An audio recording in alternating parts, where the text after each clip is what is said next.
very specific beast. It's not, it isn't LPT where you set stuff out. It isn't a baronial arts and science. It isn't, you know, people's choice. There's a very specific rubric called the Kingdom Judging Sheet, and there are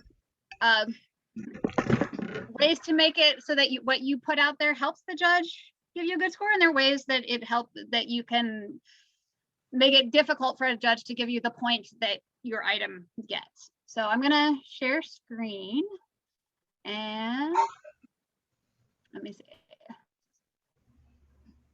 I literally just saw you. Where'd you go? Show all windows. That's what I want to share. Why aren't we sharing? I literally just saw you there. Okay, there it moved. Okay. So, and my name is Cinna. It looks weird, so that's how I pronounce it. So if you guys, I'll usually answer, and there you go.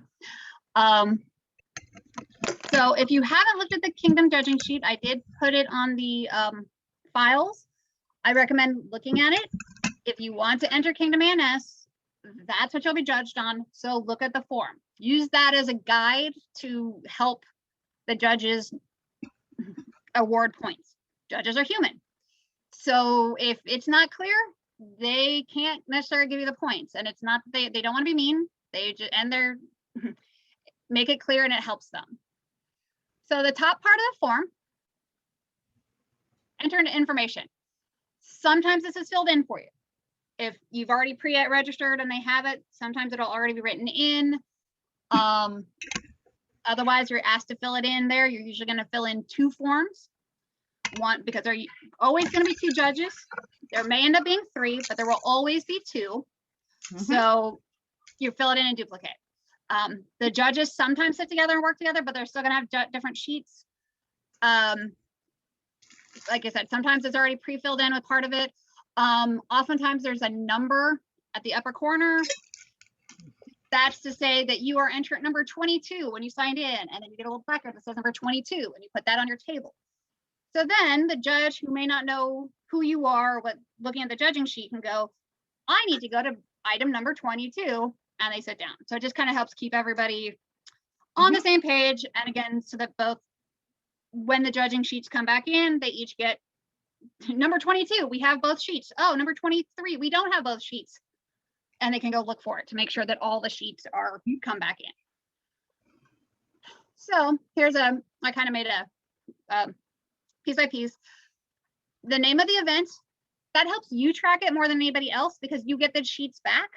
So if you keep your old sheets, you'll know, oh, this is the piece I entered in Sea Wind's Defender. And this is the same piece or a similar piece that I entered in Kingdom A&S. And you can compare the answers. Yeah, what you can compare the judging sheet to see how you did better, what you did different, and just keep track for your own records. SCA name, phone number, email. You aren't necessarily going to need. They're not likely to contact you on day of, but sometimes they may ask, and that way we know how to contact you. Hey, I saw this. I was able to judge this piece on tablet weaving, but I forgot, I didn't get the artist's name, and they contact, we can go back and go, oh, hey, that was Cinna, here's her email, that kind of thing.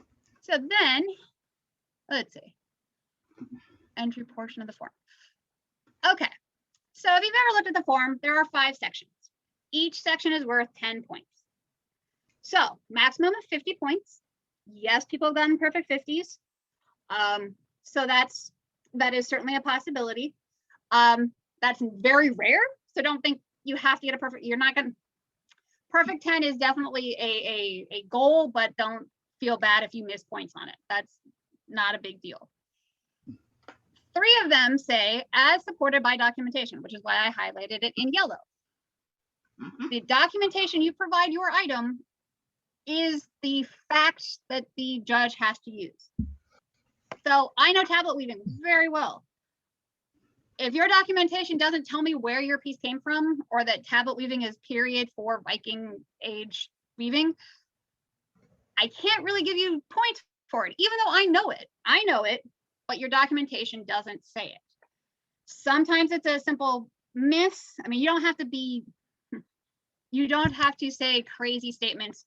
The tablet weaving is period from the Viking Age. You don't have to say things quite that blunt, but you do want to put in that, yes, your things are period. Methods and techniques. So that's the first part. It is worth 10 points.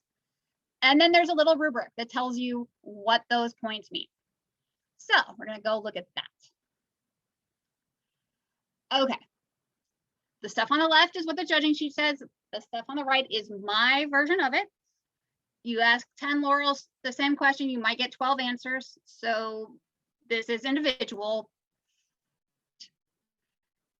If you have a documentation packet, you should not get, if it has bare information, including a 3x5 card, you should not get a 0 because you have information. That would be kind of obnoxious to give a 1 versus a 2, but it might happen. First time you're entering things, the beginner pieces, the documentation will be there, but it may be very basic. Methods and techniques is, what are you doing? If you are weaving, is the form of weaving you're doing period?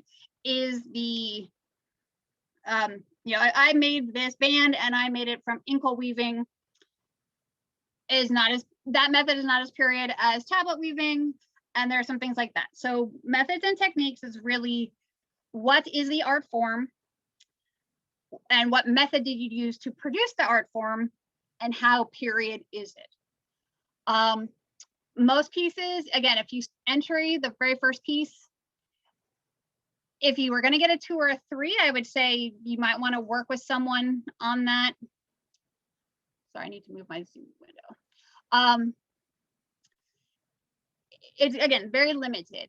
You may not have all your documentation should have a bibliography, a work cited, something that says where you got your information. We obviously do not recommend plagiarism. Don't do it. And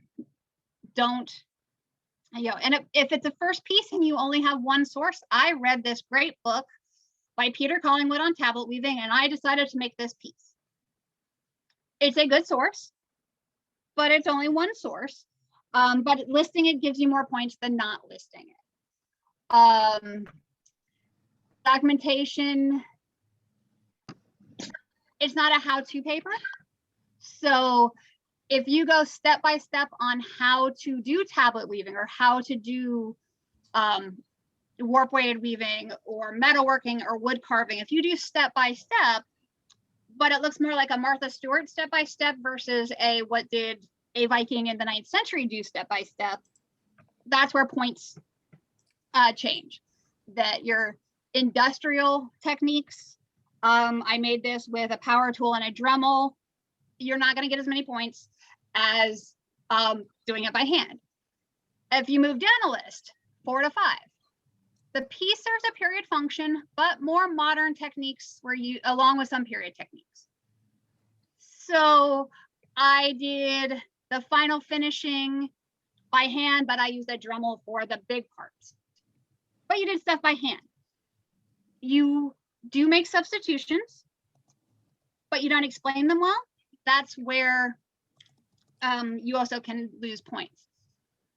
Judges understand you're not going to use, as you read, medieval practice, not using mercury, don't use lead if you don't want to, whalebone is a little difficult to produce. So there are things that you can substitute. If you say I would cut this by, I would have 10 workmen working for a year to cut out this piece and get it to this point, and I don't have that, that's a substitution because you can explain why they did it different than what you could ever possibly do. Time and money and things are very different from the Middle Ages. We know this. So we don't want to penalize you for something to say that I cannot get this rare thing. We don't know for sure that these, we had little small children tying little tiny knots for hours, and I don't have somebody to do that kind of thing. Those are valid substitutions. Using a power tool versus using doing it by hand, that's a different substitution. So in the middle there, between 4 and 5 and 6 and 7, that's where a lot of pieces fall. Documentation starts looking better. They go into more details. The more research you do and the more research you present, the higher that score will be. So really the difference between a 4 and a 7 is, do you know what they did? Do you have good sources? Do you, even if you don't do the sources, do you understand how they did it and what you did differently? Part of it is understanding it and then making a choice of, I am not going to do that, but this is how they did it. Between an 8 and a 10, that's where most top level pieces score. Advanced entries. Lots of information, well explained changes, good citations. If you choose the right technique, it's easier to get a 10 because you can prove I did this, they did this, they used these tools, I did these tools. It's easier to get a 10 in some things than others if you're doing, depending on what the technique is. For a 10, you probably did not make any changes. And part of that is choose the right project. Because if you know you don't have to make a change, that's an easier way to get a 10.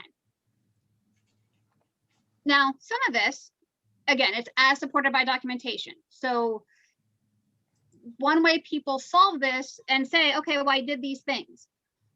If you label a section in your documentation that says methods and techniques, and you go into the details, especially of what they did with citations, and then what you did, especially with pictures, that makes it really easy for when the judge comes to this portion of the sheet and go, oh, what techniques did they use? And you go to that section and you see, here's A, here's B, they match, and it's easier for the judge to give you those points. If your documentation sort of jumps around a lot and doesn't clearly say what methods you used, it may be well documented, but it may be sort of fudgy or mushy and they don't see it, that's where some of these things can be lost.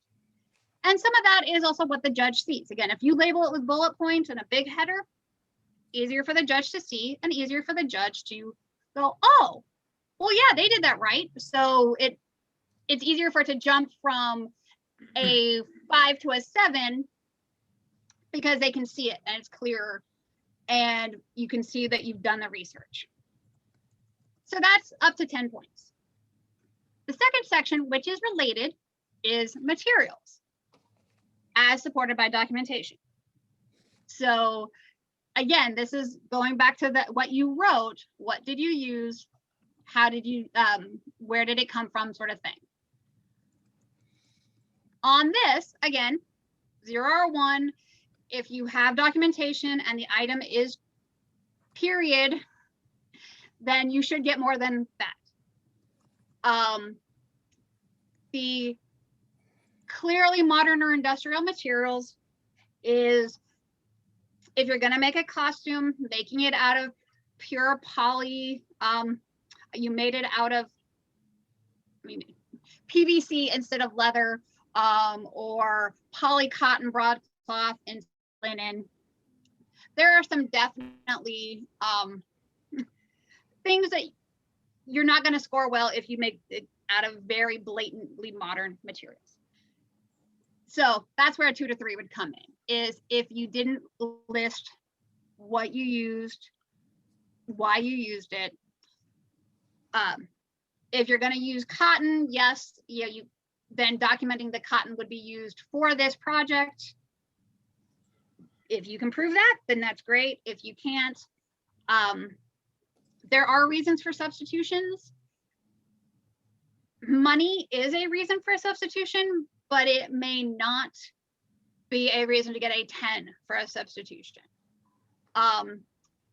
Again, there's a difference between choosing cotton over linen because of price versus whalebone versus something different because you can't get it.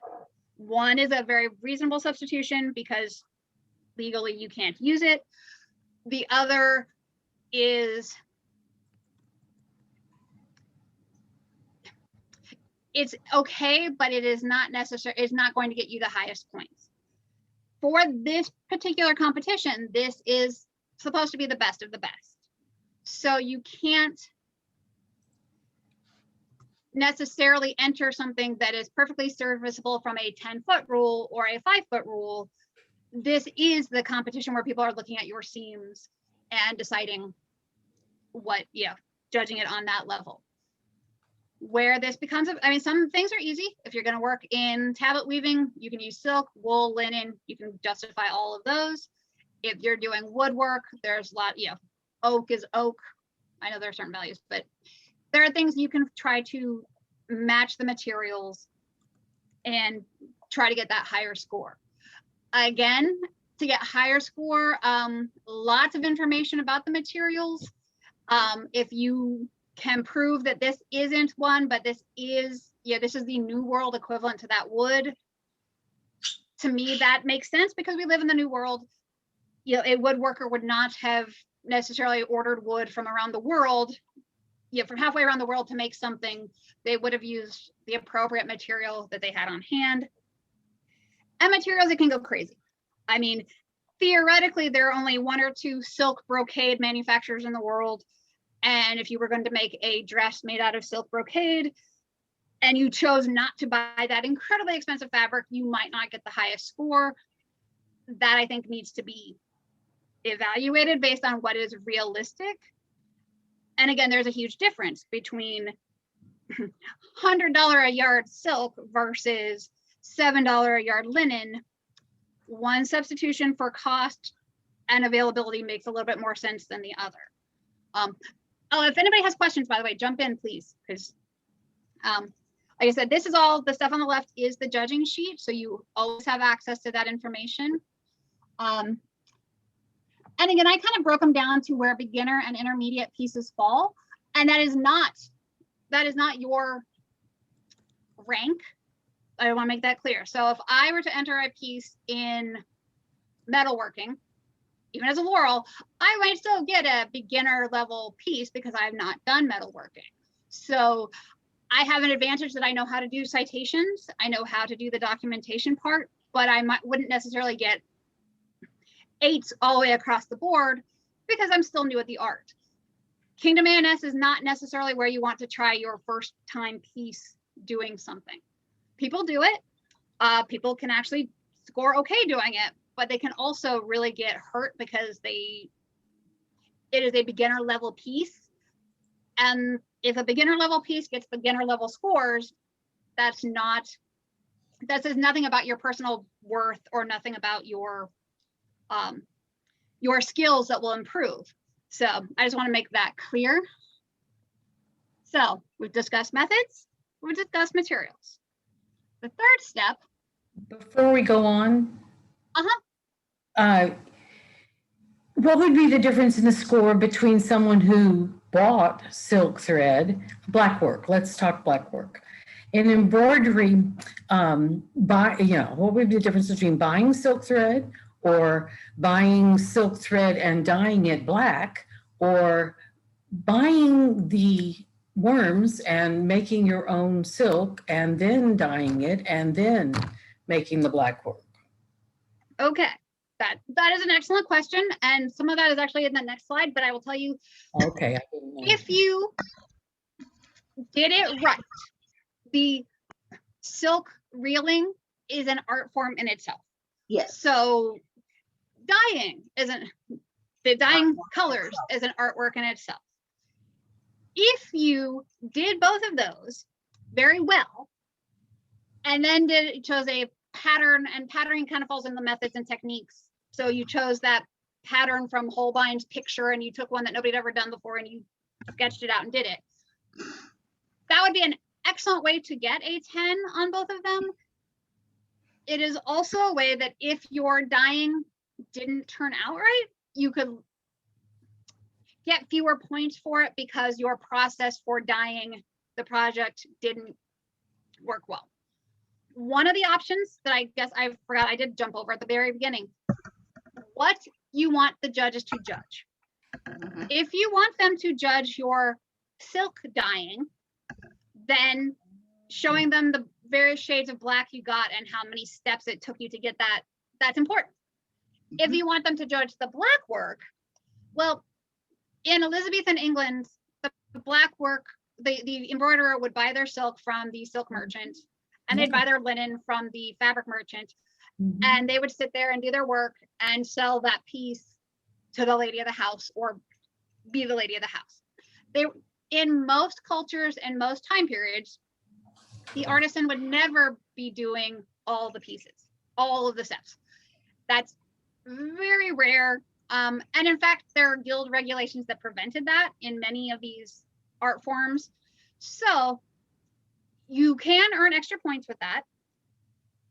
You can also kind of, you want to make sure that all aspects of the piece are at the same level, so that you would hate to get your materials are great because you made it yourself, but your black kind of bled a little bit on the white because the dye didn't lock in place, and so your final product looks dingy because the color didn't lock, versus buying a good quality Gutermann silk versus DMC floss.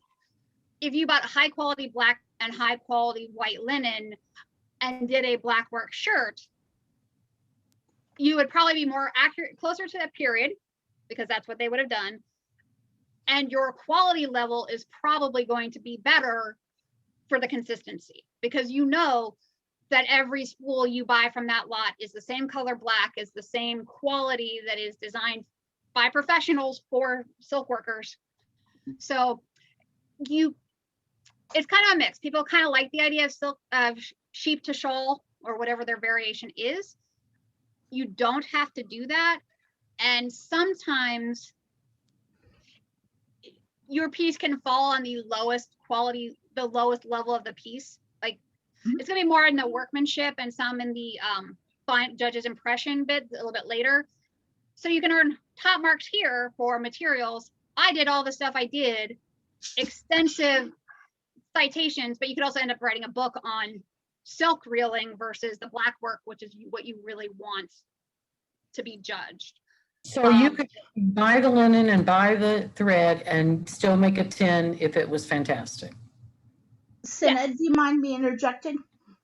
Sure. Okay. So Marie, I look at this. If you were going to do a Viking piece, would you have been likely to do sheep to shawl? Most likely, because you're going to be in a culture that's going to do all of that work. If you were doing Elizabethan piece, and let's say you were in London, you are not going to do your thread, you are not going to do your fabric, you are doing one aspect of it. So I don't, as a Laurel, expect you to have dyed your thread, expect you to woven your fabric. But if you're doing something terribly early, I might have more of an expectation of that. So the period makes a lot of difference here. Right. Okay. Yes, absolutely. And there are specialty arts that are have been specialty for a long time. Tanning leather, for example, has been its own mystery for a long time. And I do leather working, and I would never expect somebody to tan their own piece of leather. And if they did and it turned out awesome, that in and of itself would be like a 10 plus for me, because I've tried it and it doesn't work. But knowing, some of this comes into the knowing what they did. That's where, again, the difference between a 9 and a 10 is sometimes, again, how much is perfect. And sometimes it's easy to judge a piece and go, it is not a 0, and it is not a 10. So now it's somewhere in that, now start moving the little gauge and going, well, do they have documentation? Yes. Do they explain their substitutions? Yes. Are they mostly modern methods? Yes. So again, at that point, you're kind of angling in on a 6, a 5, somewhere in the 4 to 7. If they're more period things, more to a 6 or 7. Again, if they define things better, 6 or 7. Mental, you can kind of put it in sort of which of these categories, and the clearer your documentation is and kind of the cooler things are, then the difference between a 6 and a 7 is, oh yeah, it's really clear. They did something cool. They have good citations. It's more easy to bump them to that next, to the higher of the 2 points, because again, it is a judgment call. So the next step, which is where some of those doing the multiple steps come in, is the third section. And this is complexity. So you do need to have documentation. And it's kind of weird because it's an odd category and it can sometimes fall into weird things. Again, assuming everybody has documentation. If a piece shows up on the table and it has no documentation, the MOAS will usually ask the participant to withdraw their piece, because nobody wants to give you a 0. I mean, that's just cruel. If you don't have documentation there on the table, ready to go, you're showing up to fight without a cup or a helmet, you're asking for hurt if you really want to be judged at the kingdom level. Now, if the piece is out there and they say, I just want commentary, and the laurels have time, then they may give them feedback on things they can improve. But without the documentation, we can't really, our hands are tied. We can't answer these questions very easily. I mean, that's 30 points right there. Out of 50, you have now scored a 40% at best. And that's if your workmanship is excellent and the judges liked the piece. Nobody wants to do that. So if you're asked to withdraw a piece, that's going to be the first reason, is that the documentation has issues, either is not present or has issues to the point that they don't feel somebody's going to get good commentary back. But so complexity. You have information. The piece is simple and in form and function. I made a bookmark. Well, it's not, yeah, I wove this piece and I made it and it's a bookmark. So you're talking a piece, less than a foot long of a weaving. Very simple. It probably isn't a period thing. I mean, it might be, but you're not going to have information on it. And it may be a very well woven bookmark, but it in reality is not it would not be considered a piece of art by most standards.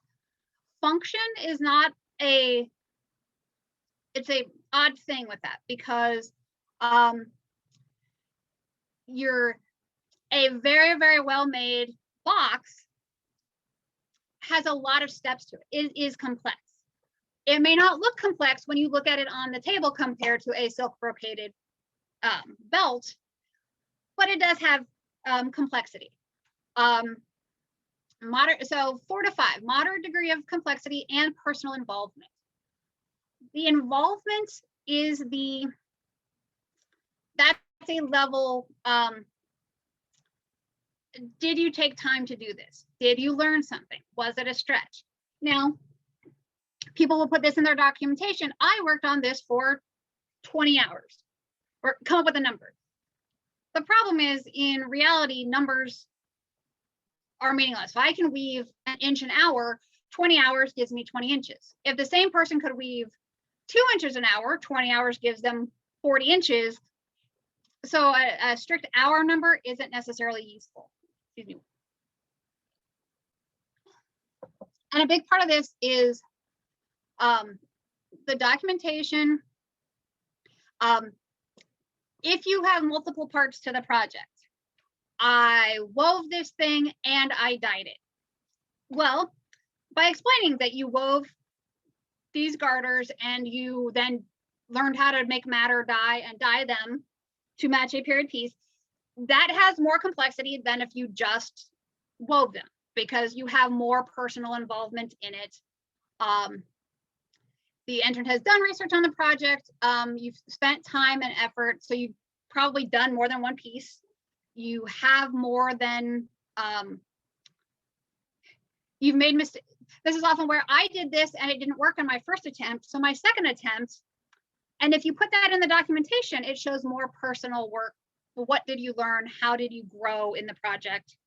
If you've done 3 weavings of this style, and so you said, okay, so this next one, I wanted to learn this, and these are the things I learned, that can add to the complexity level.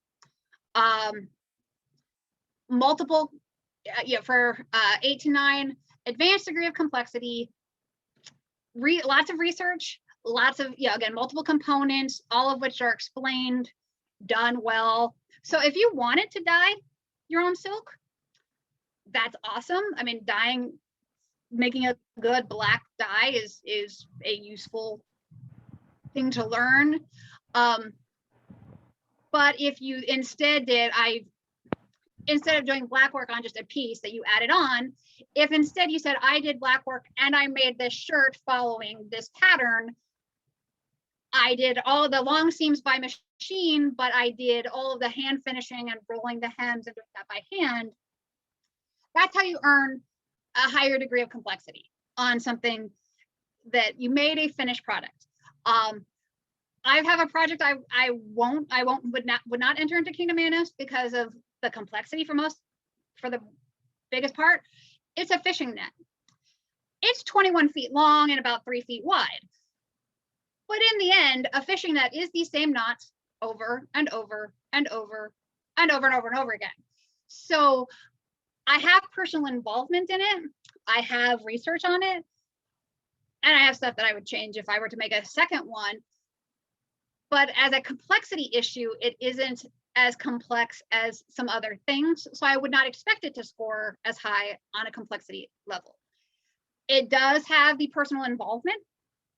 So earn complexity by being big. Some earn it by being wide or deep, or just very intricate and very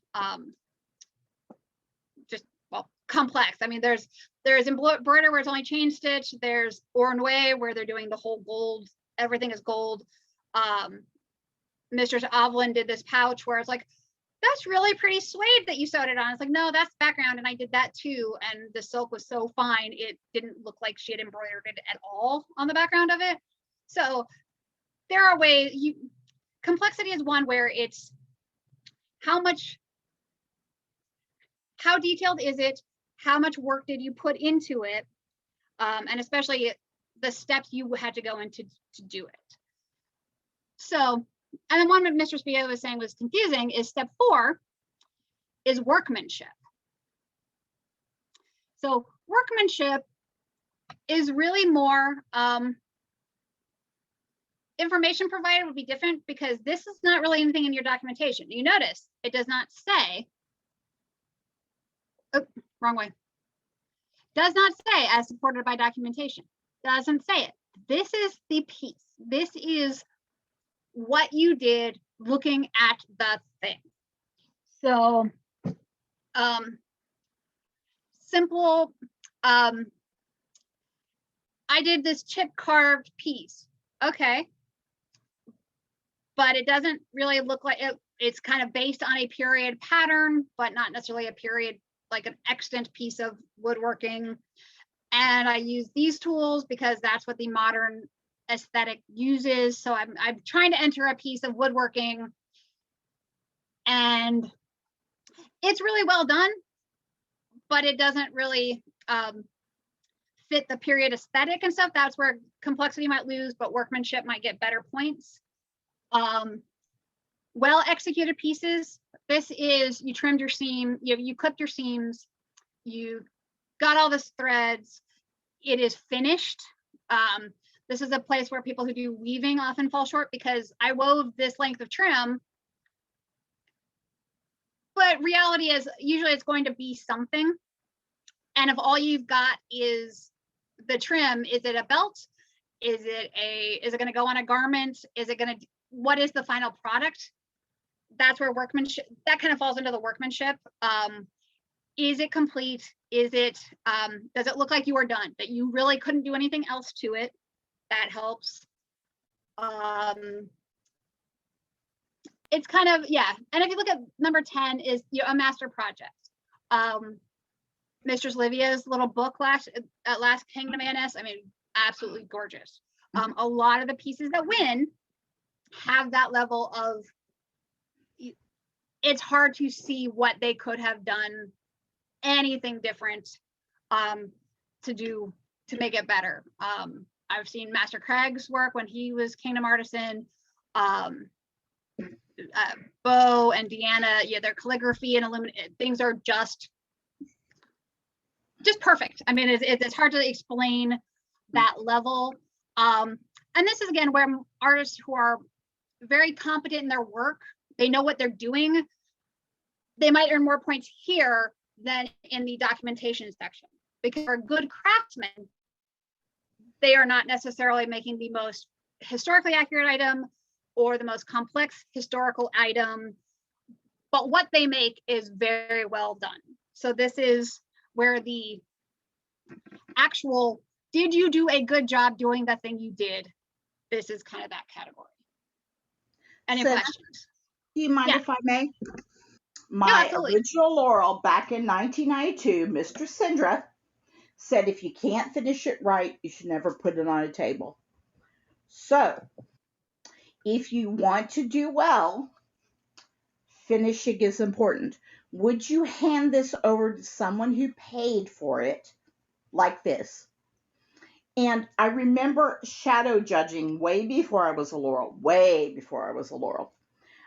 because, and I know this because there's a picture of my son being carried around, and he's now 22, where I judged a mosaic that was just beautiful, but there was grout all over the tiles. They didn't go to the extra step to take the sponge and wash the additional grout off. So there's a unfinished look. There's clothing that doesn't have threads snipped because you didn't go through and finish the seam. That's very, very simple things that you can do to increase your point count. If I see you haven't clipped threads, or you haven't cleaned up your project, or it's sloppy, that is the best way to get points away from me. And I hate to say it, but I want you to care. And that's very important. Yeah, no, absolutely.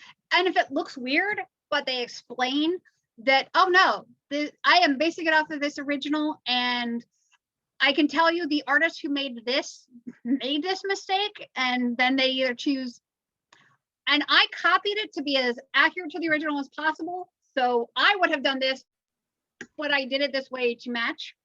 Right. It's a choice. If you clearly explain your choices, it's up to the judge to agree with your choices. But if you clearly explain it and can show, honestly, in, you know, who is it, Mary Queen of Scots, her embroidery where there are all these knots and things all around the back of it, because it's a very Victorian idea that everything, there should be no knots showing. It's like, okay, I mean, and I don't do embroidery, so that's about the extent of what I know about that. But if you can show, I did this and they did this, and they're the same, that gets you into the medieval aesthetic. That gets you into the mindset of this artist who did this thing did it this way and felt okay with it being done. Obviously, some things are not finished, and you can tell. Some things are, oh, that was a mistake, and it was thrown away as a mistake because we know that. Oh yes, Laura. Okay. I don't know if my speaker's on. Oh, there I am. I was wondering, whenever you have an item where it's not, I don't want to say healthy. Okay, for example, let's say you're trying to recreate a makeup look from period. And using white lead would be a bad idea because it's poisonous. Yes. And you wanted to use a substitute, and you wanted to do on body, judging, and you wanted to do your makeup as in period. And if you substituted something that you made, like maybe a powder out of rice powder as a supplement because you didn't want to use the white lead, would that be taken off? Not Yeah. per se. Some of it is sorry, I just clicked over and didn't mean to do that.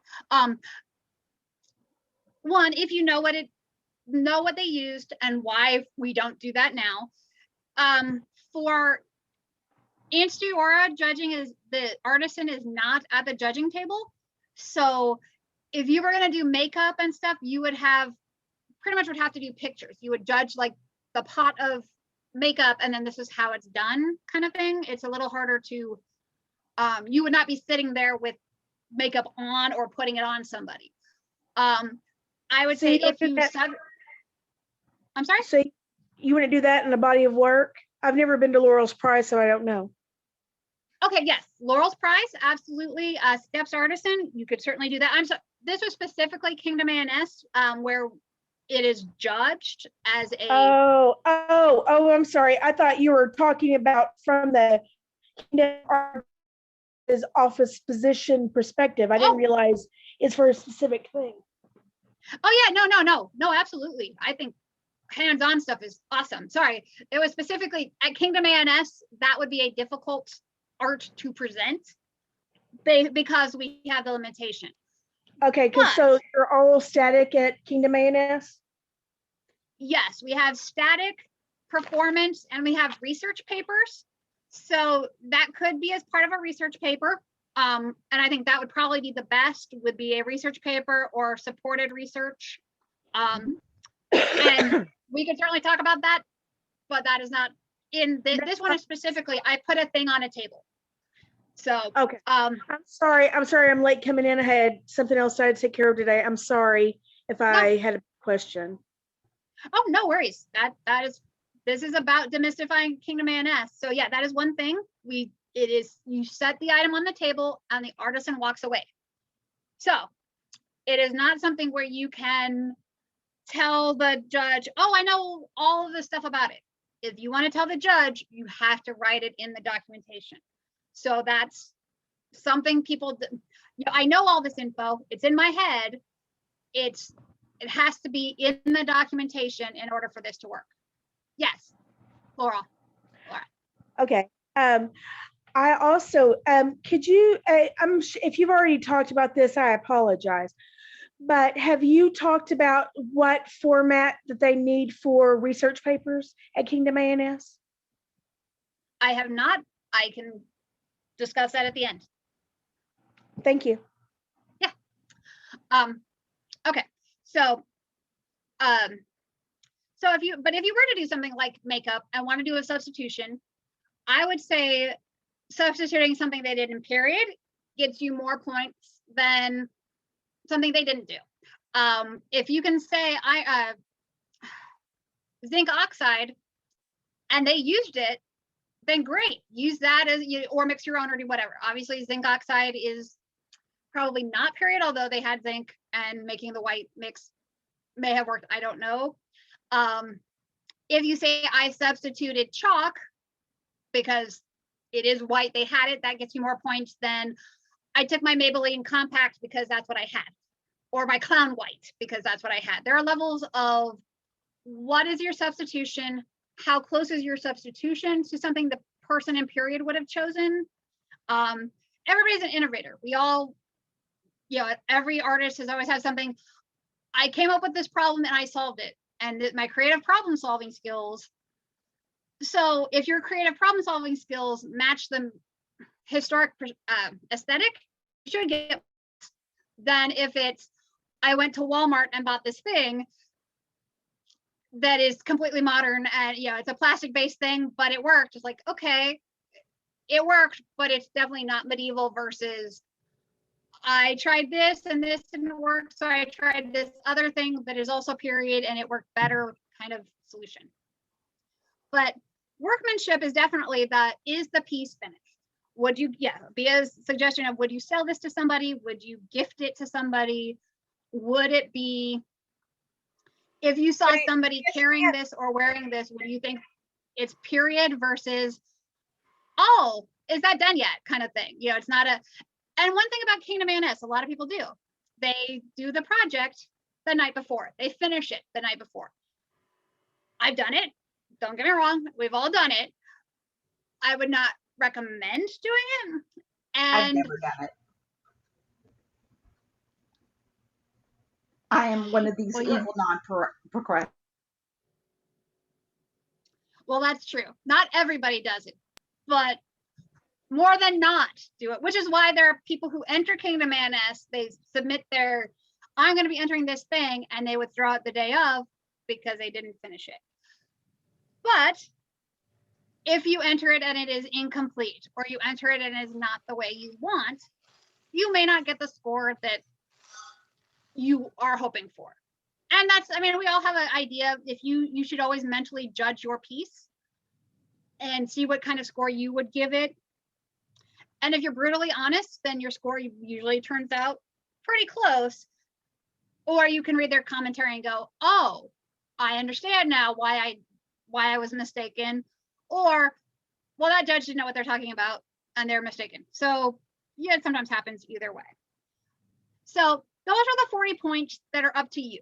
You can decide what materials you use, what methods you use, how much work you put into it, and how well you do the skill. Those are up to you. Then there's step number 5. Overall impression, worth 10 points. Judge's discretion. And that's it. So this is open to interpretation. This is okay, there's a joke, laurels like levels. And we say that because if you set your item on the table, on the plastic table, and you just set it there with a stapled packet of 3 sheets of paper stapled together on the side, and that's your entry, you don't get a lot of points here because it doesn't showcase your work. If you imagine your display kind of like a museum display, how they don't just have things, you know, they may be in a display case, but it's at eye level or just below eye level, not at your waist. They aren't, if it's designed to be looked at, they set it so it stands up. If you have multiple things, does that make sense? It's not just a stack of things on a table. Tablecloths, props, don't do rose petals, candies, don't do props like that, but I do tablet weaving. So if I have my leather cards next to the project with it warped up so they can kind of see how it was warped. Bobbin or a shuttle with the thread on it. Let's see, what else have I done? I have a little mini loom I wove on, so I had that on the table. Things like that are useful. They help the judge see the whole picture, understand your process. If you've got a cool tool, put it on the table, because we always like seeing the process. That helps. If your documentation is 3 sheets of paper that only had a binder clip on it and they blew away halfway through the thing, well, blowing away isn't likely, but they get mixed up, that does not help the judge make a favorable impression. 3-ring binder with your notes, a lot more sense. I've seen up to and including getting them actually bound. There are places you can do it very inexpensively. Tabs. So if you're going to have something in a appendix, have a little tab on the outside that says Appendix 1. So if your documentation says, for more information about tablet weaving, see Appendix 1, and there's a little tab that says Appendix 1, the judge can turn to it and go, oh, I see. I need more information about why this is period. I can go look at your source. Going, oh, I know tablet weaving is period. I can move right on, and it's there. There are whole classes on how to do documentation, so that's not part of this. But this is where documentation gets you the points. Documentation is your presentation to the judges. Your piece is there. I mean, if you have a mediocre piece, your documentation isn't going to make it any less mediocre. But if you have a stunning piece and horrible documentation, you may end up getting mediocre grades or scores, because the judge has to know what they're judging. Why is it period? Why is it accurate? Why is it right? And they want to give you the points. No judge wants to go, I don't like Bia, so I'm going to give her a 6, even if it's a 10. Nobody does that. I mean, that's I've never seen anybody do that. And if they ever did, there would be words. So, Yeah, that never happens. yeah, your piece is not, I mean, it is not, it's not anonymous because we don't have, the kingdom is too small. You have to enter with your name on it. But we don't have people, if I had an apprentice, I would not judge their work just because that seems like it would smack of favoritism, even if it wasn't. If I helped somebody write their documentation on tablet weaving, I wouldn't read it, I wouldn't judge it, because again, at that point, is it actually their words, or is it what we discussed? Is it impartial? And we want to be impartial. If the scores are too widely apart, if somebody gave a piece a 50 and another judge gave it a 30, we would have a third person look at the piece and judge it, and then if necessary have the three of them talk together to figure out why the scores are so apart. Sometimes it happens. Sometimes the judge, one person sees something entirely different, but that's not the goal. The goal is a piece should not have that wide a range of points. Something is incorrect at that point. We don't want to hurt people. I mean, scores can hurt. It can hurt when, wow, this, again, it's kind of like putting your baby out on display and they don't think your baby is a perfect 10. It can hurt. But thing I did not go over with this is each of these points, there are lines underneath it. And this is where a judge writes commentary. The judge has to write commentary. They cannot say, see me afterwards. I've gotten that once. That sucked because I never got the chance to see the judge afterwards. So I don't know why they gave me the score they did. And it was kind of frustrating and bygones, but there are lines. Even if it's a perfect 10, they should still write something. And they should write nice things. They should write on this, you did this tablet weaving. Excellent use of color. Next time you might try, check what period colors are more appropriate for this design, or give you something. There should always be a compliment, because there should be something they can say nice. There's something to improve, and then probably another compliment. That's the goal. They should, even if it's a 10, they should still write something. Now, one thing we didn't cover at the beginning, and I'm going to go back to that now because it makes a little more sense. This page. I skipped this page. Okay. This is at the top of the form. What is your item? Help the judge. What do you want us to judge? Again, if you want me to judge your black work skills, great. If you say the whole project and you put your black work on a 1970s peasant dress that's made out of polycotton, that is harder to get a good score versus saying judge my my black work embroidery. The last part is the experience with this medium. This is important. If you are a beginner, and this is again not based on your rank, you can have if you have a thistle in it, you might be a beginner or intermediate. If you're a laurel but you've never done the artwork before, put beginner. This helps the judge give feedback. It won't necessarily change your score, but this is the first time I've done this and I've never shown it before. Well then, let me give you some sources. Let me give you some places to look for information that you may not have had in your documentation. If I've shown this piece 20 times, okay, that's probably a few too many times, especially if I've not made any changes with it. But if you've gotten the same, you've done tablet weaving for 5-10 years, I'll give you very different advice than if this is your first piece. Because you don't need the advice. You don't need the intro advice if you've been doing it a while. If you've been doing it a while, the commentary may be a little bit more pointed, I guess. It's not harsh. But if you're getting a 9 on all your scores, then the commentary is going to be very nitpicky kind of things because everything else is good. Yes, Laura. Did you want beginners at Kingdom A&S? It is Absolutely. not.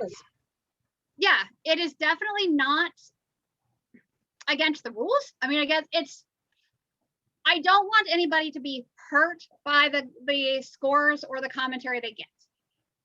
So if this is your first time and you put something out there with no documentation, you're going to be asked to withdraw it. And not because it's not a good piece, it's that without documentation, you have already failed the scores. Your scores are going to be horrible, and the judges aren't going to be able to effectively judge your piece. So if you don't have documentation there, it'll just be asked to withdraw, at which point somebody will probably talk to you about your piece and how to make you, you'll get good commentary, but you're not going to get a score because you really can't. When the first three things say as supported by documentation, and you have no documentation, the judge has to give you a 0, and it feels really bad to do that. Nobody wants to do that. So you'd probably be asked to withdraw it. If I may. And yes. We have always had display areas at Kingdom A&S. If you're a beginner and you want feedback on your piece, but you don't want to participate in the competition itself, we are more than happy to sit down with you and go through your piece and help you with your piece to get it to where you can enter next year. Absolutely. Yeah. And that's definitely, if there's a spot for display only, absolutely. A couple times the spaces have been so crowded, but usually that's not the case. But if you ever have a question, should you enter it, we're also happy to help give you the best experience you can. This is where LPT is an excellent source, because that's where you can bring out your absolute beginner piece and say, I would like to talk to somebody about underwater basket weaving, and we find somebody who can talk to you about it and hopefully get you interested. Or if you have a question, LPT is different in that it is not a competition, and it helps get you one-on-one feedback or commentary with a Laurel that is not in a high stress rubric relationship. The thing is, at Kingdom A&S, this is the judging sheet. We don't get to make a change. I guess it's everybody is judged on the same sheet for static entries, and we don't want to we want to find the best of the best on this one day of the year, but we also don't want to hurt somebody or scare them away from A&S because the rubric doesn't fit their piece, or their piece doesn't fit the rubric. I mean, it's kind of the same thing. So if you were to enter it as a beginner, part of that is expect to look at those beginner scores. Can you, I mean, I admit, when I moved to Ansteorra, I was not new to arts, but I was new here. And the first time I entered Kingdom A&S, it scored very well and became a Pilgrim's Badge. But I wasn't new to arts and sciences. I was just new to Ansteorra's form, and I know how to document things, so it worked well. I know a couple people who their first A&S didn't go so well, but they had people who to talk to find out what to do better, and I don't think they were discouraged from entering again. I know other people that the judge's commentary was so unhelpful and so angering that they're like, nope, never going to do it again. And I hate that. That's not, I like competing. Not everybody does. You do not have to compete. But I don't like the idea of people not competing because of a bad experience. I understand, again, it is a score. It has a value assigned to it, but it is not your worth as an artisan. The majority of Laurels are not going to be Kingdom Artisan, because there's only one a year, and you really, there are a lot more Laurels to do that. So it is not something you have to do. You do not have to compete in Kingdom A&S to become a Laurel. Right. Many do it at least once to do it, but it is not a requirement.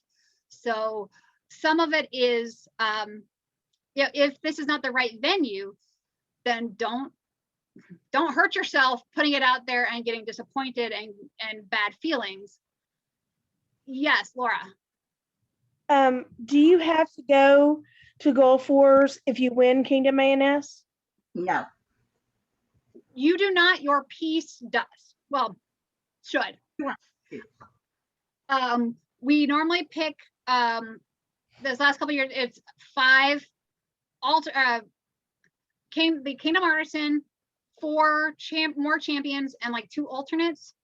And so those 5 compete at Gulf Wars, but there's no expectation that you have to go. So I've sent my piece twice. Yeah, I've sent mine twice. I've helped set up people's pieces.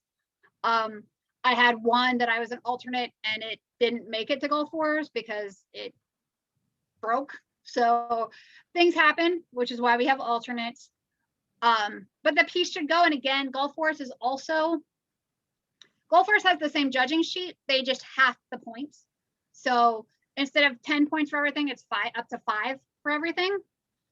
But the categories are exactly the same, which is one reason we do this, is our Kingdom A&S entries are designed to go to Gulf Wars. So if you score 9s all the way across the board, you should get 45 points, and that's 45 out of 50. So that's 90%. So at Gulf Wars, odds are good you're going to get, if they do half points, again, you should get about 4.5 out of 5 each time. So 21 to 23 points, something like that. It doesn't happen that way. Gulf Wars is an entirely different batch of laurels, and entirely different ways of judging things that people don't know. And sometimes Ansteorra entries, we do know our artists, we do know what they can do. And so there's sometimes, I think there ends up being a sort of implicit bias in some of the scores that then at Gulf Wars doesn't happen. And I don't think it's mean Trimarians or mean Meridians or whoever doing it. I think it's Ansteorra, if we give the benefit of the doubt and we don't give half points. So if you felt something was a 6.5 all the way across and you gave them 7s, and so now they're a little, they're higher, a little bit higher each time. Well, a 6 would be a 3. So if you said, well, it's a 2.5 to a 3, but I dropped down, those point spreads can look different, especially with the different scoring and then just different benefit of the doubt kind of things. It could also be mentioned that you don't have to physically be present to enter Kingdom A&S. Your piece obviously would have to go, and I have personally sent pieces to Kingdom A&S without actually having attended. This is true as well. So if you want to send your piece, definitely make sure you're sending with somebody who understands how to set it up. For Gulf Wars, I have taken pictures. Here is a table. Here is how the tablecloth goes on. Here's how the box goes on. Here's how the thing folds over. Basically, step by step, how to recreate my entry on a table that anybody could follow. And it was printed out in pictures and went with the box so that whoever had the box could follow the directions and set up the display. And the person who ended up setting up was very grateful. I was like, oh my God, I didn't know what to do. And then I saw your directions and went, yay. And so it was able to be set up well. This is also where some of those props become, Yes. could be problematic, I guess. If you're doing food, and food is still a static entry, and it goes to Gulf Wars, you do have to be prepared to recreate the food there. So that is something to be aware of. Food doesn't always go to Gulf Wars for that reason. People have chosen, I don't want to go to Gulf Wars because trying to recreate food on a campsite 1,500 miles away, a little difficult. There are things you can do in that. Obviously, we don't want to discourage somebody from entering Kingdom A&S, even if they can't go to Gulf Wars.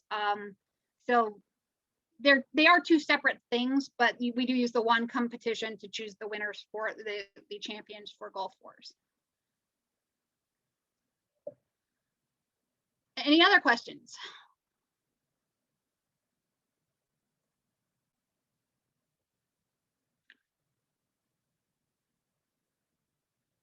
I have one question. Sure. Do you ever make a fillable judging criteria form that you can fill out your information without having to use your terrible handwriting? We've been working on that. I know Harold had, we did some of that this last time. Some of it is when our entries submitted, so we have the information. We've got some ideas on how to do that. Obviously the judging, what the judges fill in obviously has to be written because it is it is by hand. Oh, But theoretically, if you typed your own, like did it in Photoshop or whatever and brought them in, I don't think they'd say no to the sheets as long as they're the actual sheet. As long as you can accept the fact that I should be writing prescriptions on your response. yeah. There is that. One thing I did not put on here, the judges handwrite their so say they are on materials or methods, I guess. So they're going to give you they're going to 8. So majority of techniques are period, but modern techniques are used. So they might say, great use of period tools for tablet weaving. Have you considered using a box loom or an Oseberg loom versus an Inkle loom, for example? Something positive, great use using the leather cards. Have you considered a more period loom? Without saying you're wrong for using the one you use, but saying, have you considered something different? And there'll be words written across the bottom. And feel free, if you can't read their writing, to actually go talk to the judge and say, I'm not sure what it says, because that happens. And then there's 3 or 4 lines for each category. So when they do that, it should be clear why they gave you what they gave you.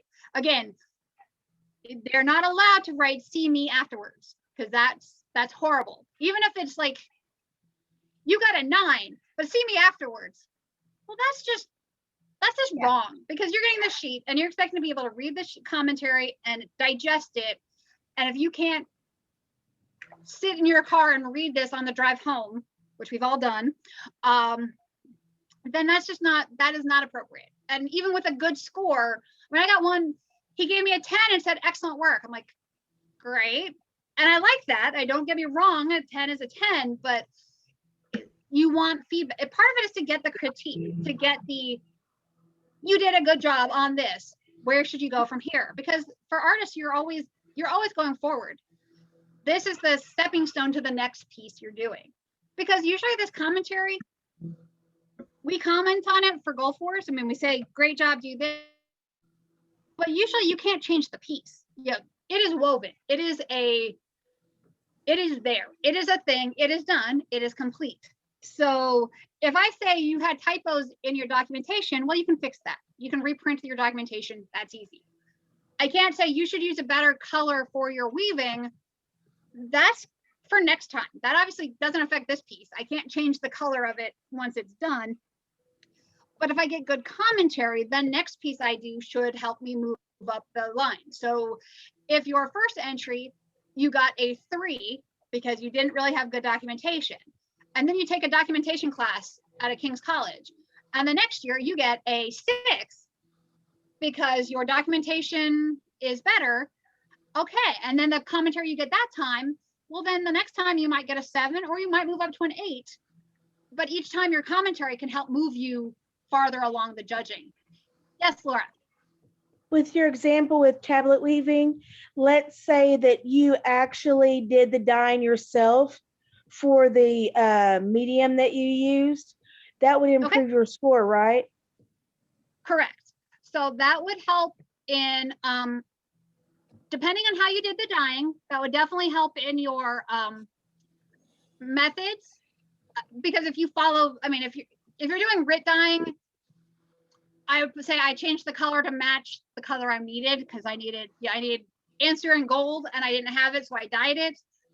If you see, I got Ansteorra and gold by using onion skins and doing the process, that helps get you a more period material, because, or assuming that color is period, and you add your complexity because you've added a whole nother skill set to it. Some of it is, why did you change the color? If it's to make it more period, then absolutely, and do it in a period way. If it's, all I had is white and I wanted to do these 3 shades, but I wanted the same silk, that's a good reason to do different dyeing. Pretty much on your documentation, if you don't tell me it's period, I'm going to assume it is the most logical thing you can buy at Joann's or Michael's or Home Depot. So I made this out of wood. I'm assuming you're going to buy it from Home Depot and you might have used power tools to cut it out. If you say, I did this with a chisel and I did this, well, then great. You've already told me what you've done. If you say, I ordered this specialty silk cord gold thread and it's Japanese because it's the only one that is appropriate for Elizabethan gold work. This is the material that everybody uses because it's the most accurate. So I bought that. You told this is why you bought it, that you didn't make it, but you didn't buy Joann's DMC gold poly stuff. You bought something that's real gold. You bought it because the experts say this is the most appropriate. So you've shown that you know what's most appropriate and you tried to match that. So it's all kind of a balancing act. There are very few pieces that end up being absolutely period in every absolute way. I mean, do you fit the medieval aesthetic? That's a good goal, especially for overall impression. What is it you made? Did you, solve the problem in a medieval way? That helps. If you, again, tablet weaving, that's my easy one. If you bought the big laces cards and you use your inkle loom, your method is, tablet weaving is period. It's pretty easy to prove that. Your loom, no. The card, that particular style of cards, no. But you do get a period result. So you're not at a 0, but you may not be at a 10 versus I used the upright loom in the Oseberg style, and I used these leather cards as documented from Norway, and I used single ply wool and there are ways to make it more period. But everybody should start kind of in the middle, and then it kind of works its way up depending on what you do. Any other questions? Oh, how many people are here?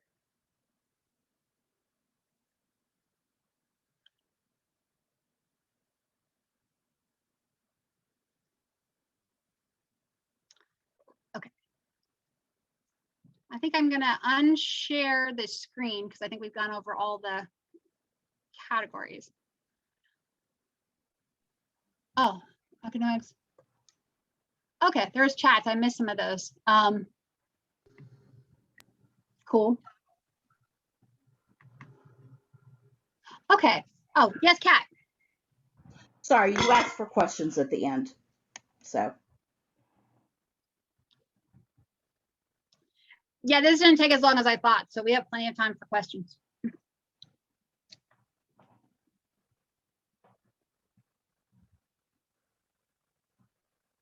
And linen thread, and okay. So I do read there's a thing about sources. SBA said she will check sources. I definitely look on, there are good sources, I guess, people that know and recognize. Primary and secondary, and a lot of that is arbitrary and not really useful to what we do, because if you find a picture in a museum's coffee table book and you can look at it really close, you can get a lot of information from it. If you can go to their website and blow it up to 7 million% and count up how many stitches on it, it's a better source. It's the same picture from the same museum, but one gives you more information. And there are people who say that websites are not good. Well, that's obviously not true. So a big part of it is what is the source? How knowledgeable are they on the topic at hand? And is there more current information out there? Because a lot of this stuff, 20 years ago, Laurel's had a lot different materials available to them than they do now. And sometimes old school doesn't know that the new sources are out there, and so you have to educate them on it. Right. But you also can't go by, well, I read this in a CA and from 1987 that this was a great source. It's like, my children are, how old is that source? And is there something new out there? And some of it comes down to best judgment. You kind of have to, that's one of the things we kind of do judge you on, is what is your judgment on it? What do you think is a good source? Why did you choose that source, and how good is it?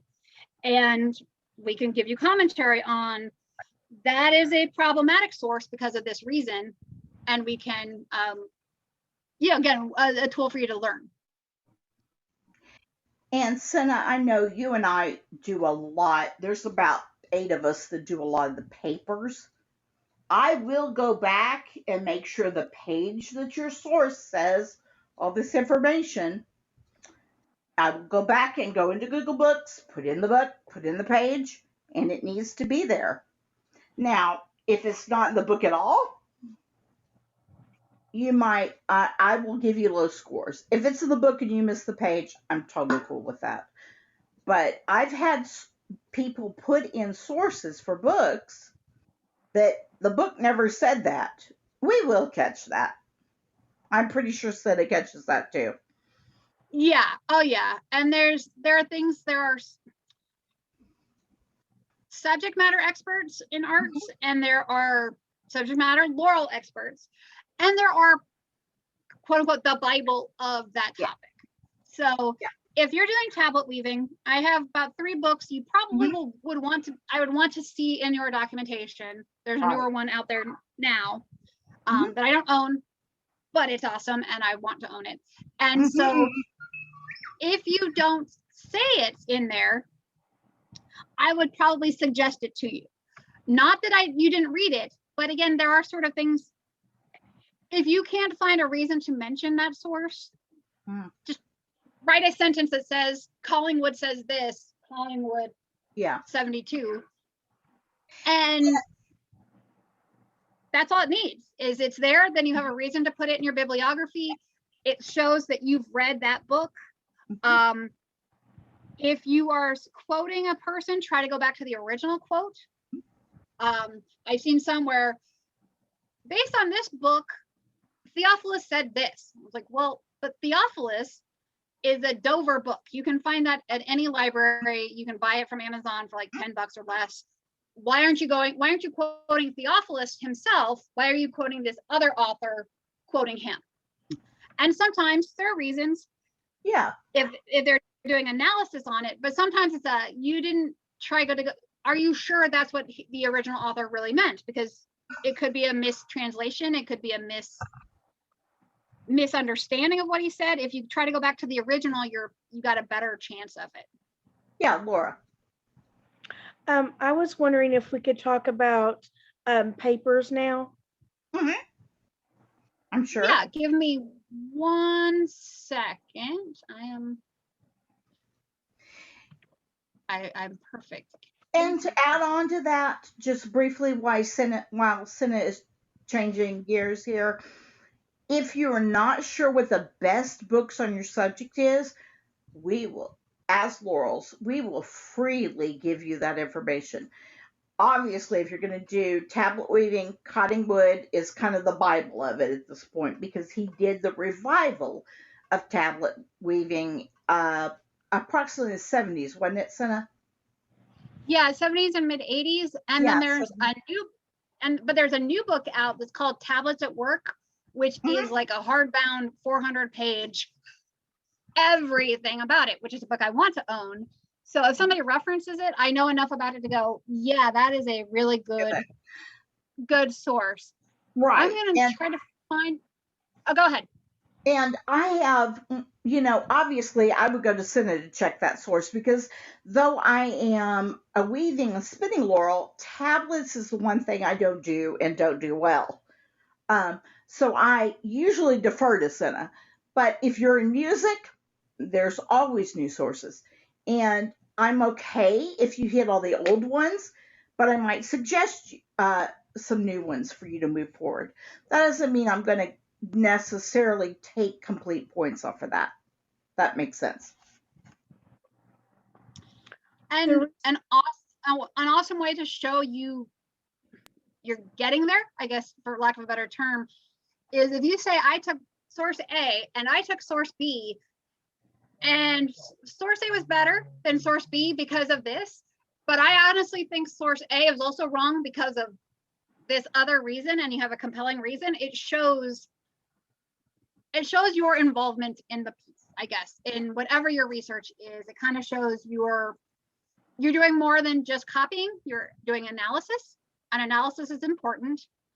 And sometimes people are wrong. I mean, wrong is always an option that, they kind of thought the earth was flat, they kind of thought they were reaching India, all the stuff that is like, new knowledge is not inherently a, just because it's printed doesn't make it right. So, okay, I can go over the Kingdom. Let me see if I can share this screen. So research papers are different. Research papers are all submitted ahead of time. I have a huge number of things on my screen. There it is. So, so this is the Kingdom research page. Let me see if I can blow it up. So you have a couple options. Same information at the top. Entrance name, email. These are the choices you have. You have how to, you have persuasive, you have scientific. Your choice that you choose here, again, just kind of helps the reader know what they're expecting. So my second research paper I submitted to Kingdom A&S was a how-to paper.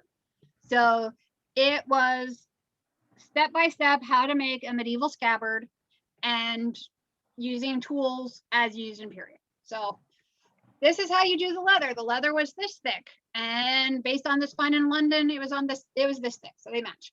And this is how they cut out the shape using this kind of knife. And this knife was period based on this kind of knife. Here's citation. So it was very, it was how to, step by step. I had all these Martha Stewart pictures of my hands doing all the work. So that's one method I've done. You can do scientific or experiment if you're actually wanting to do a process. And then the second part here is, if appropriate, is it supported by additional items or a performance? If you choose yes, then you're actually entering what's called a supported research paper. And it's an odd category. We're still working on it. That means that if you choose to enter it that way, if you wanted to enter a scabbard, you would do all this paper, you would write a research paper, full citations, full thing. And then at the day of Kingdom A&S, you would put it out there and they would judge it on the static art form. So the same questions, your materials, your tools, your whole thing. And they basically sort of average out the scores. So it does work if you have something where you want to try something, especially some of the experimental, that works well. Other papers are purely research. Tostig's paper on heraldic conflicts based on lions that he pretty much gave his class on, he submitted that as a research paper first. I've seen Swordbot was entered as a scientific paper. So it does happen. I did actually win Kingdom Artisan with a research paper, so it does happen.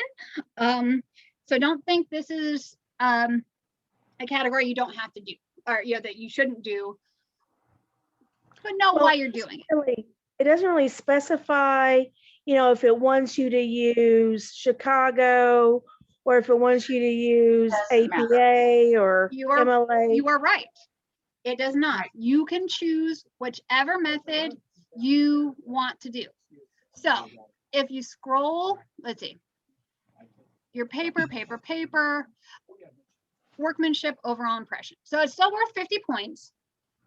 Your technical structure, you must have a bibliography or something similar. You must use citations, and your citations should be consistent. We don't care if you have the legal, law journal way of documenting things. As long as it's consistent and clear, we don't care. I use MLA. That's what I'm comfortable with. It's what I use. Other people use APA, Chicago, footnotes. It does not matter. Yeah. It just needs to be clear. So, and the way I look at it, Laurel, I know Senna probably does the same way. As long as I can go in your bibliography and find the source, I'm good. Yeah. I don't care if you've used Chicago. I tend to use APA because I find a lot of the experimental papers I do fit APA better. I typically recommend MLA if you don't have any frame of reference, because that is the most popular one. But I had somebody create their own non-standard way of documenting something, and I've had it happen a couple of times in papers. And the one time, the first time they did it, I was able to find everything, so I don't care. You didn't meet a format, but I could find it, so I'm okay. The second one, right. I couldn't find a thing at all, and so they didn't do so okay. So, right. Yeah, we don't really care as long as we can find it. Well, the reason Right. why I'm looking into this is because I've already done a how-to class on making a proper cup of tea. And I want to write a paper about the discovery of tea by Europe. Did it that would be because That'd be awesome. because China and India and Vietnam all try and take credit for the discovery of tea. Exactly. And I want to explore that. I think that's great. I had an argument with somebody 2 weeks ago about that, actually. Had nothing to do with the SCA. No, I think that is awesome. One thing about research papers. So if you notice the score, the points are different. So you get 5 points for having a bibliography that actually is accurate. I judged SwordBot, and there were points like, your links don't work. Your citations are actually not like the bibliography. I'm like, I understand one mistake, just formatting, but there were like 2 or 3. I'm like, your Zotero, which is a program Martin used, is like, it wasn't right. And so I'm like, you can fix it. I mean, this is anything if I written. can't read your sources, that's a bad thing. Check your links. And so, so the second one is complexity and depth. Does it demonstrate a knowledge of the topic? Does it indicate understanding of the materials and techniques that would be appropriate? Valid and logical skills. How does it add value to the SCA? Again, a lot of this is much more, these aren't worth points. You can't say 2 points, 2 points, 2 points, 2 points, 2 points. They're actually kind of a value system of it. And then the second part for 15 points is, this is where is it logical? Does it flow from A to B to C? If you're jumping all around, you need an editor. Editors are okay.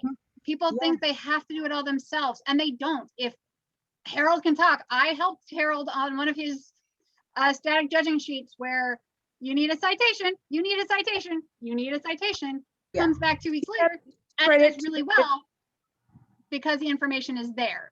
So, and that wasn't a paper, but the same thing happens. Anything you write in the SCA, you can have an editor. You can have somebody read over it and give you critique. I am happy to read over people's papers. Oh, let's do that. Do you have to give credit if you have an editor? No. You do not have to tell me who edited your paper. And Laura, I'd like to recommend, if you have a moment tomorrow, please attend my class on creating your own positive arts experience, because I am going to discuss how we as Laurels approach this kind of stuff. And I think it might be something you might find enlightening. Well, if I can find the time, I have to work tomorrow, but if I can find the time, I'll definitely take that. And I will record it so you'll be able to take it. Oh, yay. Because I have to work tomorrow and I had an appointment earlier today that I had to take care of. So I just got the tail end of this class. No worries. So yeah, and all these judging sheets are on on Kingdom of Ansteorra's website. Again, I highly recommend you read them. If you have any questions, now, if somebody helps you edit your paper, they are not going to then judge it. I'm not going to help you go through and go, hey, you need citations and do this and do that, and then judge it. Because again, that's not fair. You've already gotten my critique because I've talked to you about it. If I talk to you about your piece, I will tell you everything I like about it. And if you ask, I can tell you things to consider or to change or whatever. All laurels, if they're willing to give you some aren't, if they're not willing to critique it, don't feel like it's maybe not their subject, maybe not a time they can give the full experience to. If they do, you don't have to take their advice. I mean, advice is, we're all humans, they might be wrong. You never know. But we want to help. I can guarantee you, if somebody is offering you the help, they're not doing it to hurt you. They don't want to, there's no gotcha. If everybody got a 50 at Kingdom A&S, it would not be my job to pick the winner. It would be the crowns, and I would be okay with that. The thing is, we also have something called a pilgrim's badge. And a pilgrim's badge is for everyone who gets scores over 40. So 40 out of 50, which means you averaged an 8 on all 5 categories of the static, you get a pilgrim's badge. And if every single person who entered got that, that would make me so happy, because that means everybody is doing excellent work. And everybody has room for improvement. Again, there's rarely something that's like, we can teach you nothing. We can do nothing, again, yeah. At a certain point, it might be, you had a couple typos. I could help you fix those. That might be the only thing I've seen that needs any fixing on it. But no, we want everybody to succeed. Obviously, research papers are judged a little bit more. We expect it to be at least a high school level report at the minimum. College level would be better. We are not looking for PhDs. We are not looking for a thesis that, if it's long, we will read it, but it all better be, is it clear and adequately organized? Does it educate us? What is the purpose of the paper? There are judging questions here about, is it consistent? Is it useful? Does it add value to the SCA? And some of them are very randomly, well, does it add value? Well, yes, something about, Agincourt and Creasy and Porteous, it adds value to the SCA. It's a time period we study. It has value. Is it logical? Things like that. We are going to judge it on a research paper again. If it seems like a hot mess, if you get a score, it might be scored like a hot mess, but we are willing to help you with that to fix it. Again, I've done it several times at Laurel's Prize, and later saying, if you submit your research paper to me so I can read it ahead of time, I will go over it with you, and I will give you all sorts. I will be the red mark teacher. I will bleed all over it, so it's all fix, because I want to do it when it's ahead of time. I want it to be a learning experience so that you take it back home a month later at Kingdom A&S, all those red marks are fixed. There are a lot fewer red marks, which means a lot higher score, because we have to judge the thing that's there. We don't judge your potential. We don't judge what we think you know. We don't judge what we know you know. We judge what is in front of us. So on the other sheet, the judge's sheet where it was judge's impression, if your documentation is full of typos, Word will fix that for you. Please let Word fix it for you.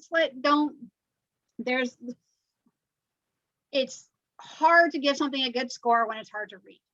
It's hard to give something a good score when it hurts your brain to try to figure out what they're doing. And we want to give good scores, which means it's just harder to do when we're not just going to say, well, I don't care. You get a 3 because I don't care. I'm not going to look it up because I can't tell you know the information. So I'm just going to say a 3. It's like, we're not going to do that. We're going to try to give you as much as we can based on what's there. So Is there a highly link? recommend- Oh, yes, go ahead. Is there a paper length that you'd recommend? Like try not to go over this many pages or? No. I submitted as a static entry because I'm weird that way, a 56-page documentation. I don't recommend that. Don't do that. But for research paper, it is as long as it needs to be. So if you research papers where you can go on to those tangents, so as long as it's clear, I want to the history of tea.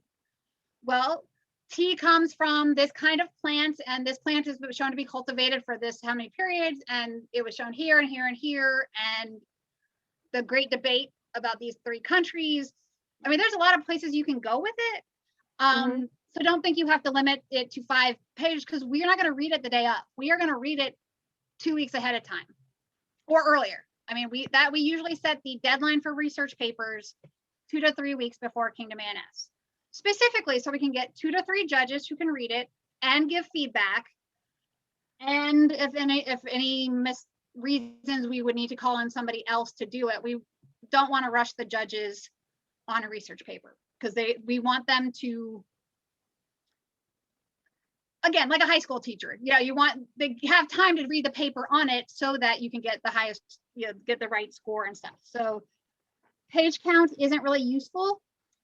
For static entries,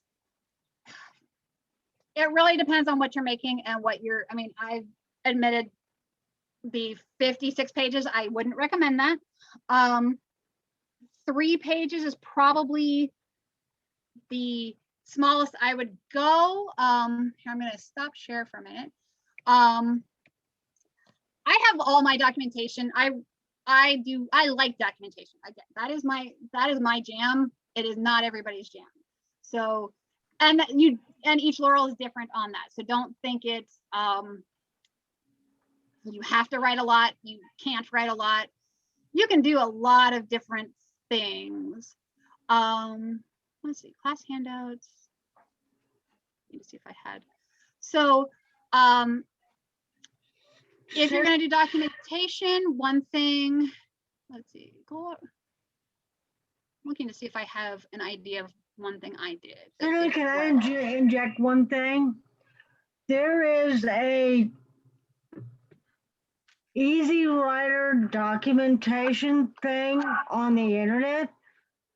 Some have recommended for SCA papers. I would advise never ever to use it because it's terrible.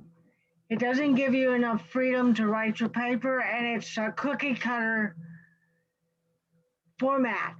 It's really, really terrible. Do not ever. Gotcha. It's nasty. I'm a library professional, and I look at a lot of documentation because I deal with professors and stuff and students. Cookie cutter programs are terrible because they won't get you the kind of paper you want to play with, especially when you're doing A&S at Kingdom level. Go with the different formats, MLA, APA, Chicago. And I go to MLA too because I'm more comfortable with it and I have to do less footnotes.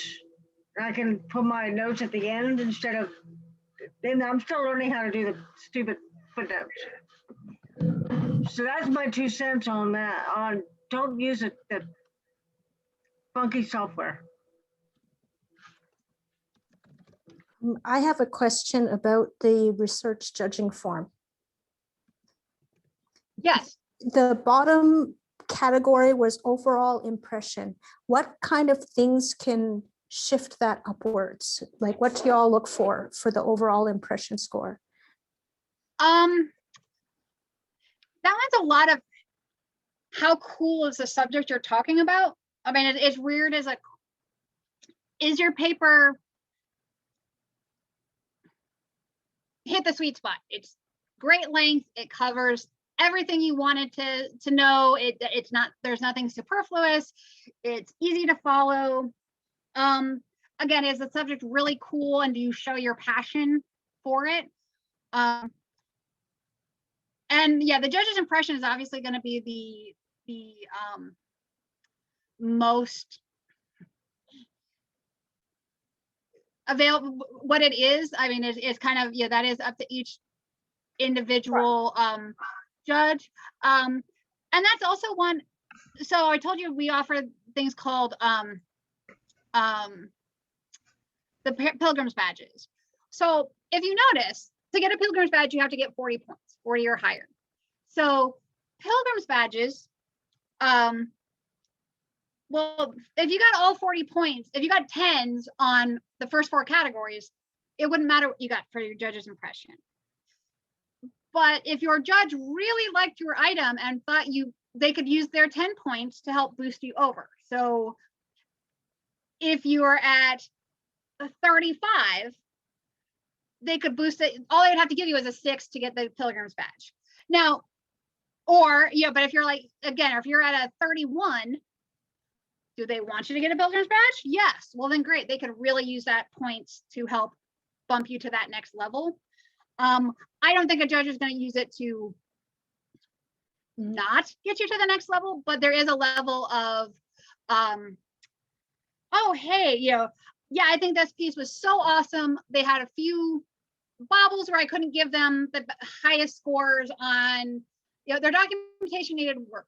So those first 3 categories, I can't necessarily give as high as it could be if they did a little bit more work, but I could give them a 10 on my judge's sheet impression, still help their score, and it helps them, and give you really good, thank you for displaying. I really look forward to seeing the next thing you do. Please contact me and I can help you with your documentation to really boost it. They can give you a lot of kudos and a lot of the little things they really liked about your paper. And so, paper, your documentation, your item, it's all kind of the same. They all going to have that judge's impression as the icing on the cake, as it were. And that one you can't really do anything about, but there are ways to make it better. Again, make it very clear what the thing is, make it easy to find the information, make it engaging, make it, again, show your passion. I'm a big one for passion. That's I think if you are passionate about your art, it makes me passionate about your art, even if I know nothing about your art. So if you can share that, that makes me want to work with you and make it better. And if you're not passionate about it, I'm like, this is a hobby. We have so many other things you could be doing. Why are you doing this thing if you're not passionate about it? Right. Yes. And Senna, this is the place I end up taking off if you don't finish your work. If you don't take care to clean it up, if you don't take care to clip your threads, if you don't take care to make it the best you can do, even with the simple things, then you're going to know from me that you didn't finish your piece. And I think that's very important. Make the best piece you can make, clean it, make it the presentation good. No, absolutely. And I think, that's again one of those, presentation of it. How is it done? Again, you don't need to bribe the judges with candy. I've seen that often, putting a bowl of candy there, and it's like, that just makes a mess with wrappers and stuff. So I was like, you don't need to be superfluous. Have stuff, if you're doing something and you can show a tool that is unique, but really a picture is good. Lots of pictures. Do lots of pictures of your work, because we want to see, if we can see what you've done, how to that build you did it this way. So but if you can put the tool out there, even better. So I have one of my things that I did for Gulf Wars a few years ago, and I can show you some of the details of how I presented some of this if you want. Let me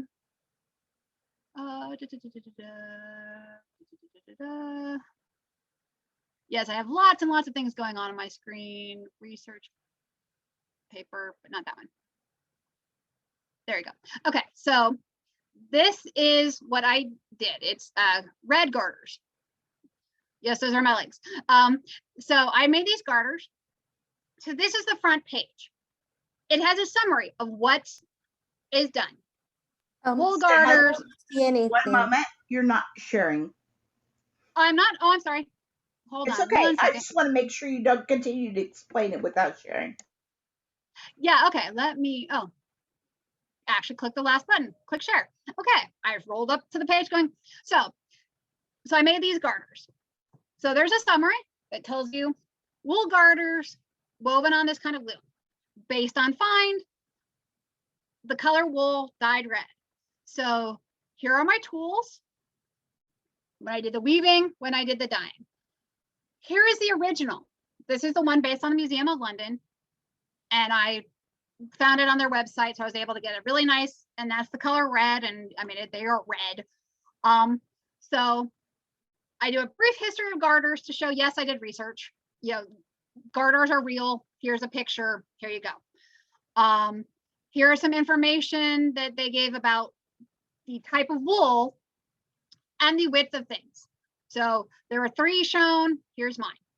So chart works well for this kind of information, just so that you can go along the line. If you've read any of the Museum of London books, the Archaeology of York books, if you've read how they present information, I tried to kind of copy that just because it works well. Here's weaving. Notice I have a headline says the materials and tools. Well, materials is one of the categories. Tools and techniques is one of the categories. Here is my loom to show this is this loom. Here's my loom. Look, they're similar. And measuring, how did I measure my warp? Okay, so I used that. So I did a step-by-step, and that works. Here's weaving the garter. Here's the technique. Here's the picture from the book. Here's how I did it and how it's similar. There you go. Steps for weaving the garter. Do the things, basic weaving. A category on things I learned is sometimes useful, especially if it is a new technique for you, because this was a newer technique for me. Some of that stuff, it can add to the complexity level. It can also give the judge something, place to give you suggestions, because if you learn something interesting, then they can say, oh, hey, do you know this? Or if you don't mention something, they can mention what to do. So the next step I did was dye them red, which is, so I did a whole thing on matter dyeing. There's my matter. Again, lots of pictures because you can't see, this is something I can't show there. This one's cool because it literally changes color from the bright red to the dark red because of the lime in the jar. And I got red. And I'm really happy with it. Super red, very much like the original. Here is my bibliography or my works cited. It's not huge. It's not, some of them are online. Many of them are print books versus websites kind of thing. And then the appendix is actually an article that I downloaded, and she went through all these steps on doing red matter. So I followed her instructions. So instead of me writing out everything, I just put this in the bibliography because then I don't have to, they can reference it if they want to. It's an appendix, it's out of the way. And I think the next appendix was a dyeing sheet kind of information. So, but I labeled things. Here's what I did. Here are the tools and techniques. Here's the period picture. If you have a period picture, great. If you don't have one, that's fine. But if you've got a museum picture and you can print it in full color, it looks so much better and helps people get that idea of, I made this and it's matching to that. But I also like having a summary at the beginning, so the judge kind of knows where you're going with the project. That gives them the 2 minute, I kind of know where I'm going with it, and I expect you to go where those are going, but it just like an abstract at the beginning of an article. So any other questions? I'm curious if occasionally research papers are presented at Kingdom A&S with a display.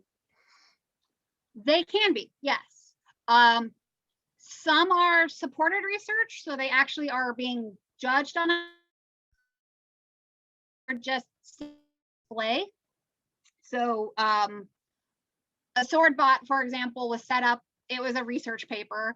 When I did I've set up a couple different research papers as setups. Kind of depends on space.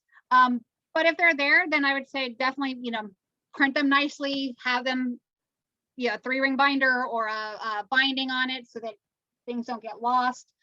The judging has all happened ahead of time, but it's also nice. One thing about Kingdom A&S that if you've never been, the artists get largesse. The Laurels give largesse. They'll come by and give everyone something, or especially the pieces they've judged. So having a research paper out there gets it available for people who want to look at it.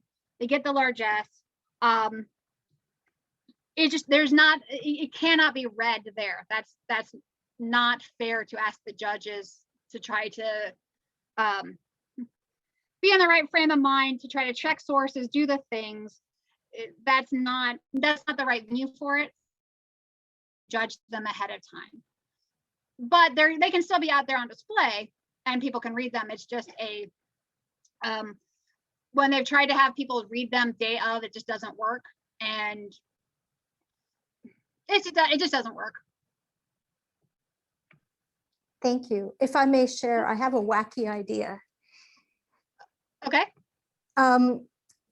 I was amazed at a few things over the course of the pandemic. One, the number of older scribal sources like research papers that misattribute the color blue to something else that it's not. Like 20, 30 years ago, people thought the blues in Celtic illuminations were lapis lazuli. And then, oh no, of course it can't be lapis lazuli, it's too expensive. And the Celts weren't on the trade route that goes through Afghanistan. So then it was attributed to indigo, which makes more sense because the Celts had access to indigo dye. But now more recent analysis shows that it's the organic, it could be the organic folium or azurite, which was relatively common in Europe. So I'm wondering, how are people misattributing these things, which to me don't look similar at all? That would be a very interesting research paper, actually, because I don't know. Sometimes people get it in their head and they then don't see evidence to the contrary. They use their own bias to keep it.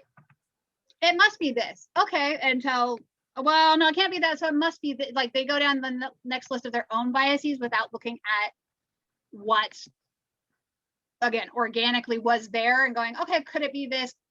And there are people, they get stick in the mud. They're hidebound and set in their ways, so they don't look at the new research, or they don't recognize the value of new research. They can just say, no, I know my answers to that. And that happens throughout the SCA. It happens, in academia, although a little less, since you can actually. But the story of the color blue gets worse. There are people who say that azurite, the mineral, is a combination of lapis lazuli, lazurite, and malachite, which it is totally not true. But people are saying this in scribal forums on Zoom, respectable people. Other things I've heard is that the artificial ultramarine is chemically identical to lapis lazuli pigment. So I've sort of decided to do an entire analysis, both white light and UV visible spectra of both medieval and modern synthetic blue pigments. I think that would be awesome. But I think it would be benefited by having the actual powders nearby the paper so people can actually look at it with their own eyes and ask themselves, how can people confuse these things? Okay, then that would be more, well, that would be one where the supported research paper as we currently have it would work. The judging sheet is, we've been working on fixing that and how to make it a little bit more realistic for that. I think a paper, so, citation, do either all the colors or do an analysis on one at a time and then combine them into something like a TI article or a CA would make more sense. I don't know lengthwise. But I think with the right photographs, you could get a good impression of it in a paper. The other option, I'll have to think about it, that either some form of video appendix for it might actually be something we could look at, because we've got digital, there's no reason not to do digital. That if you had a video of here's A, here's B, to do your own little video of the table, create that as part of the paper, that might be an interesting way to do it. But I think the idea is fascinating because the knowledge, obviously we wanted to get new knowledge out there and more knowledge better. So I think doing an analysis, you want to keep your scope narrow, for lack of a better term. You don't want to scope creep on that, could make it just very unwieldy where it never got done, which kind of defeats the purpose. So either doing the first one versus this, either comparing just two of them, or if three but very focused would probably be the best. There's not too long for a paper, but it can just get too unwieldy for somebody to follow along, and that hurts the scoring at the end of it. I see. So including the effects of changing the binder would probably be too much? I don't know. I think if it's not too many, I know that there are a couple different binders, so that might not be too much, but you might want to do like, these are the two most common theories. I think A, everybody else is saying B, and then maybe putting C and D off for another project or for a continuation project might be a way to look at which one gets you the most coherent answer, doing how the binder changes it or just the powders themselves. And see, although if you're painting them on, I don't know, it might not be too long. So I don't want to say no. I'm just afraid that it could get to creep the project to just become very unwieldy if there are too many options. If you're comparing too many things, does your conclusion, do you get there and do people understand where you came from, I guess? Okay, thank you. Senna, we're getting to the top of the hour. If you want to wrap up your comments and things, you can wrap up the recording. Okay, well, thank you all for attending. I hope it's for Kingdom A&S. If you have any questions, let me know. I am happy to answer them. I can make up answers like the best of them. Kidding. And I look forward to seeing everything. I love seeing what people enter for Kingdom A&S. And I like everybody getting a good experience and learning things for the next time. So anything I can do to help facilitate that, please let me know. Thank you. Thank you. Thank Thank you. you. Thank you.